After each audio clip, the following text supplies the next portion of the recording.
Hi up to 9 month பேபிக்கு பாலக்கீரை எப்படி கொடுக்குறதோ and அதோட பெனிஃபிட் என்னென்னு பார்க்கலாமா. ஸோ நீங்கள் பாலக்கீரைன்னு எடுத்துட்டிங்கன்னா அதில் அயன், கால்சியம், விட்டமின்ஸ் நிறையா இருக்குது. பேபியோட க்ரோத்துக்கும் அண்ட் அவங்களோட இம்யூனிட்டிக்கும் ரொம்ப ஹெல்ப் பண்ணும். ஸோ அதுக்கு தேவையான அதை எப்படி செய்கிறது, அதுக்கு தேவையான இன்க்ரீடியன்ஸ் என்னென்னு பார்க்கலாமா. ஸோ ஃப்ரெஷ்ஷான பாலக்கீரையை ஒரு 2 to 3 டைம்ஸ் வந்து சால்ட் வாட்டரில் நல்லா வாஷ் பண்ணி எடுத்துக்கோங்க. ஸோ அந்த மாதிரி நீங்கள் பண்ணுறப்ப அதில் இருக்க மண்ணெல்லாம் போய் சாப்பிட கொஞ்சம் நல்லாயிருக்கும். அண்ட் டொமேட்டோ ஒரு 2 to 3 சின்ன வெங்காயம் அண்ட் ஒரு 2 பல் பூண்டு. ஸோ இதெல்லாம் நல்லா குட்டி குட்டியாக சாப் பண்ணிட்டு அண்ட் டாலும் ரைஸும் ஒரு 20 minutes ஊற வச்சுக்கோங்க.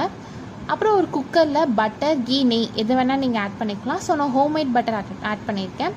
ஸோ இந்த மாதிரி பட்டர் ஆட் பண்ணக்கப்புறம் ஆனியன், கார்லிக் இதெல்லாம் போட்டு நல்லா வதக்கி விட்டு அப்புறம் டொமேட்டோ, ஸோ இதையும் போட்டு நல்லா வதக்குக்கோங்க. இந்த மாதிரி வதக்குனக்கப்புறம் கொஞ்சம் டர்மரிக் பவுடர் ஆட் பண்ணிக்கோங்க. டர்மரிக் பவுடர் ஆட் பண்ணக்கப்புறம் நம்ம வாஷ் பண்ண கீரையை ஆட் பண்ணிக்கோங்க. ஸோ இதெல்லாம் நல்லா வதக்கி விட்டுட்டு பருப்பும் ரைஸும் நம்ம ஊற வச்சோம்ல, ஸோ அதையும் ஆட் பண்ணிக்கோங்க.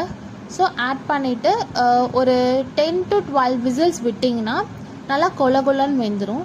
ஸோ வெந்தக்கப்புறம் அதை ஸ்மாஷர் எடுத்து நல்லா ஸ்மாஷ் பண்ணிக்கோங்க. ஸோ இந்த மாதிரி ஸ்மாஷ் பண்ணி கொடுக்குறப்ப பேபிஸ்க்கு நல்லா சாப்பிடுவாங்க. ஸோ இந்த மாதிரி ஹெல்தி அண்ட் டேஸ்டியான ரெசிபிஸ் வேணும்னா என்னோட சேனலை ஃபாலோ பண்ணிக்கோங்க அண்ட் சேவ் பண்ணிக்கோங்க. தேங்க்யூ.